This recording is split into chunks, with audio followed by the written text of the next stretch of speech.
um ano de superações em meio a crises. A América Latina experimentou uma montanha-russa de expectativas e desafios em 2021.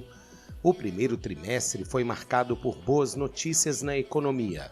O valor das exportações no continente subiu 8,9% em relação ao ano anterior. O Banco Interamericano de Desenvolvimento anunciou o crescimento após uma contração de 9% em 2020 como consequência da pandemia da Covid-19. Em relatório divulgado em junho, o BID declarou que o número superou o impacto comercial recessivo da crise sanitária. A prosperidade parecia estar de volta ao território latino-americano após um 2020 difícil.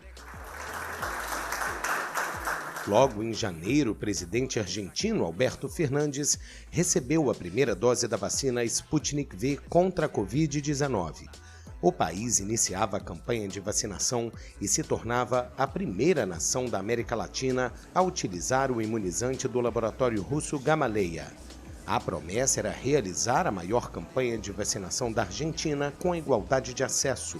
Enquanto os argentinos protestavam contra as medidas restritivas, a Organização Pan-Americana da Saúde anunciava que o pico de casos de Covid-19 no continente poderia ser pior que o enfrentado em 2020.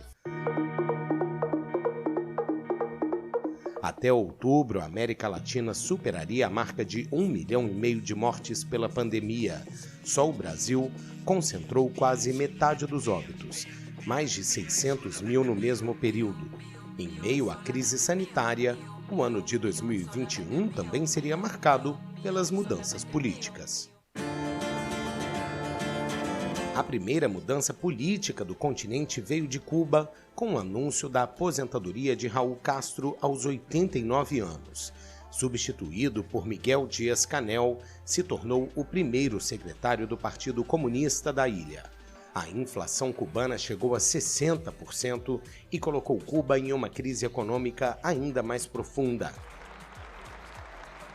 Em abril, o Equador escolheu como presidente o empresário conservador Guilherme Lasso, que venceu por 5 pontos o candidato do correísmo Andrés Arauz. José Pedro Castillo Terrones. No Peru, o professor e esquerdista Pedro Castillo bateu a direitista Keiko Fujimori em uma votação acirrada. A decisão do pleito só veio um mês depois, em agosto, com a proclamação de Castillo em meio a acusações de fraude pela oposição. Na Nicarágua, as eleições de novembro reelegeram Daniel Ortega, embora tenham sido consideradas ilegítimas pela comunidade internacional devido à prisão de diversos opositores. Já na Bolívia, a política virou manchete policial.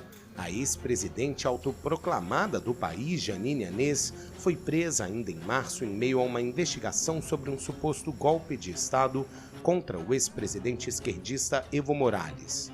A ex-senadora de direita foi acusada de terrorismo, conspiração e genocídio e, em agosto, seus advogados de defesa disseram que a política tentou tirar a própria vida. Ela vai responder por mortes de manifestantes durante protestos no país em 2019. Com tantas mudanças políticas, a economia da região também ficaria envolta em tensões. Nos exige oportunidades de progresso. Somos uma zona de paz.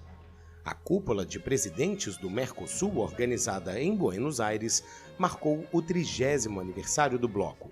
Apesar dos imbrólios, Brasil e Argentina anunciaram uma cooperação para reduzir em 10% a tarifa externa comum do Mercosul. A medida representou uma guinada após meses de tensão envolvendo a flexibilização do bloco. E não faltaram grandes protestos.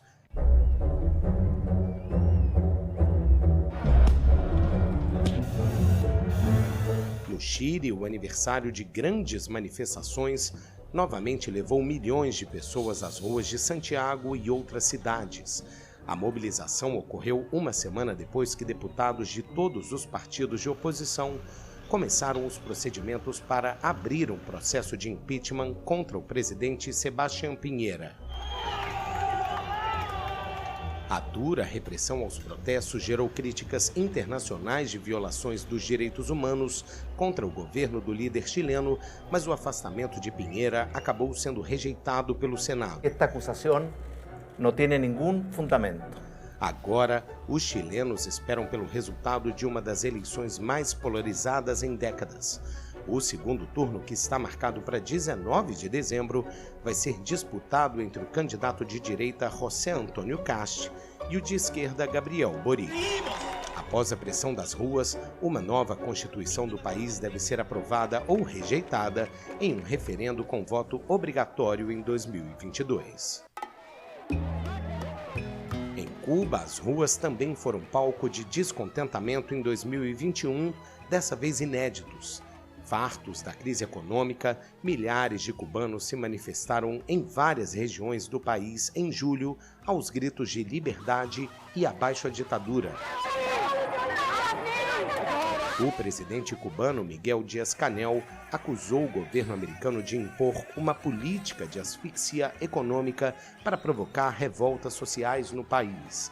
A mobilização foi um fato incomum em Cuba, onde as únicas concentrações autorizadas costumam ser as do próprio Partido Comunista. Mas a crise política latino-americana pode se aprofundar ainda mais nas próximas décadas. Em meio à cúpula do clima, realizada em Glasgow, na Escócia, um alerta para o continente sul-americano. Um relatório da Organização das Nações Unidas, divulgado em setembro, apontou que os desastres climáticos quintuplicaram na região dos Andes nos últimos 50 anos e provocaram danos importantes. A crise climática também deve ser um desafio para a América Latina nos próximos anos. Na economia, o Fundo Monetário Internacional destacou os efeitos negativos da crise sanitária sobre a produtividade, emprego e o capital humano. O FMI teme que a situação econômica da América Latina possa demorar anos para ser recuperada.